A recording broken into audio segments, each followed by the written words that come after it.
Hey guys, I'm here to discuss a topic not too many people are talking about right now, and that has been the effect that this pandemic has taken on our mental health, on our children's mental health.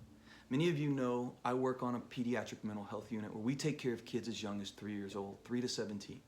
You might ask yourself, how does a 3-year-old end up on a mental health unit? How does a 5-year-old, a 10-year-old end up attempting suicide? Well, the pressures that children face today are much different than the pressures that we faced as a child. The pressures for academics, the pressures from peers, but number one has been social media. Now let's add this pandemic, where many of their coping skills have been ripped away from them, like sports and activities and music and friends and peers. We've ripped that away from them. Now let's add that maybe you've adopted a child. And when you adopted a child, there's layers upon layers upon layers that we have to help them uncover. And the only way to do that is by asking for help, by seeking out therapists, by seeking out counselors, psychiatrists.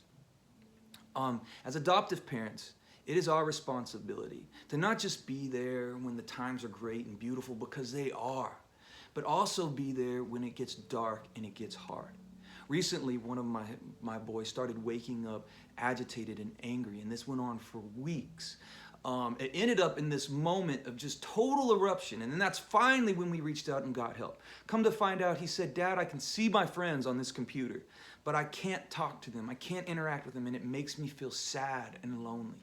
When we reached out for help, we were able to get him on some medications that not only helped out his behavior, but his grades shot up and his confidence came back. So right now, if you're facing these things, I want to tell you again to reach out for help. But also there are many beautiful resources out there as well.